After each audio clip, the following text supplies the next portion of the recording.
తెలంగాణ భూదాన రైతాంగ సాయుధ పోరాట యోధుల చరిత్ర భవిష్యత్ తరాలకు తెలియాలని వారి స్మారక చిహ్నం విగ్రహాలు ఏర్పాటు చేయాలని నగరంలో 2 ఎకరాల భూమిని కేటాయించాలని భూదాన యోధుల తెలంగాణ రైతాంగ సాయుధ పోరాట యోధుల వారసుల రాష్ట్ర ప్రభుత్వాన్ని విజ్ఞప్తి చేశారు.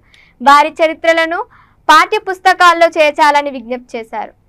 ప్రస్తుతం కొందరు పాలకులు రాజకీయ పార్టీ నాయకులు తమ స్వార్థ ప్రయోజనాల కోసం సాయుధ యోధులను వాడుకుంటున్నారని ఆవేదన వ్యక్తం చేశారు. Shri Bhudana Ramachandra Reddy memorial trust all India Sarva Seva Sangham సంయుక్త ఆధ్వర్యంలో హైదరాబాద్ బషీర్ బేగ్ ప్రెస్ క్లబ్లో తెలంగాణ పోరాట యోధుల వారసుల సంస్కరణ సభ జరిగింది. మగ్ధూమ్ మొహమ్మయుద్దీన్ కుమారుడు జాఫర్ మొహయుద్దీన్, చాకలి ఐలమ్మ మనవడు చిట్యాల రామచంద్ర, ఆరుట్ల కమలాదేవి మనవడు ఆరుట్ల శ్రీకాంత్ రెడ్డి, భీమరెడ్డి నరసింహారెడ్డి కుమారులు ప్రభాకర్ రెడ్డి తదితరులను ఆల్ ఇండియా సర్వసేవా సంఘం జాతీయ అధ్యక్షుడు ధర్మకర్త Shri Bhoodan Ramachandrareddy memorial foundation trust Vedire Aravind Reddy సన్మానించారు.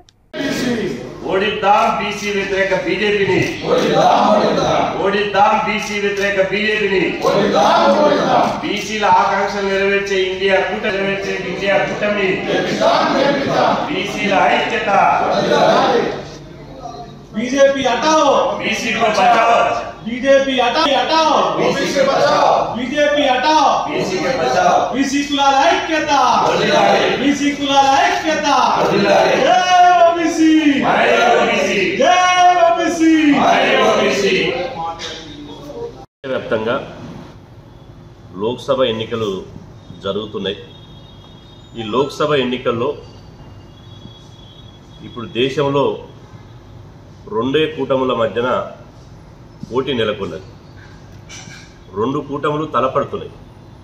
ఒకటి బీజేపీ నేతృత్వంలోని ఎన్డీఏ కూటమి అయితే, రెండోది కాంగ్రెస్ నేతృత్వంలోని ఇండియా కూటమి.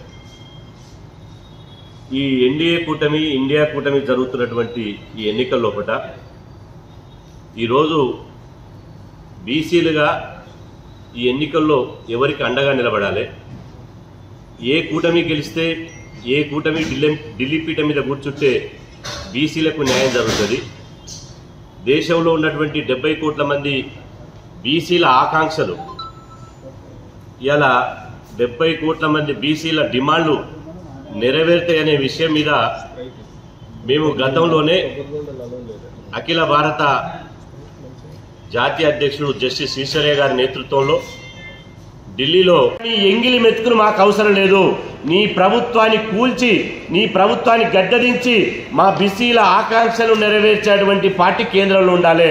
మేము ఇక్కడ గల్లీలో ఎవరు ఉండాలని మాకు సంబంధం లేదు. గల్లీలో వస్తారు.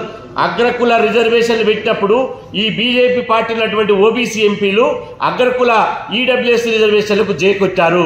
నరేంద్ర మోదీ గారు, అమిత్ షా గారు ఏం చెప్తే అది చేశారు. ఇవాళ నేను ఇక్కడ బీజేపీ పెద్దలకు నేను సవాల్ విసురుతున్నా, మీకు నిజంగా దమ్ము ధైర్యం ఉంటే, నిజంగా బీసీల మీద చిత్తశుద్ధి ఉంటే, ఇప్పుడు కరీంనగర్లో నరేంద్ర మోదీ గారు మాట్లాడుతున్నారు. నరేంద్ర మోదీ గారిని చెప్పమనండి, మేము అధికారంలోకి వస్తే ఒక ఓబీసీ మినిస్టర్ పెడతామని చెప్పమనండి, మేము కులగణన చేస్తామని చెప్పమనండి, బీసీలకు రిజర్వేషన్లు పెంచుతామని చెప్పమనండి. పెంచరు. ఇవాళ మళ్ళీ కొత్త పల్లవి అందుకురు. ముస్లిం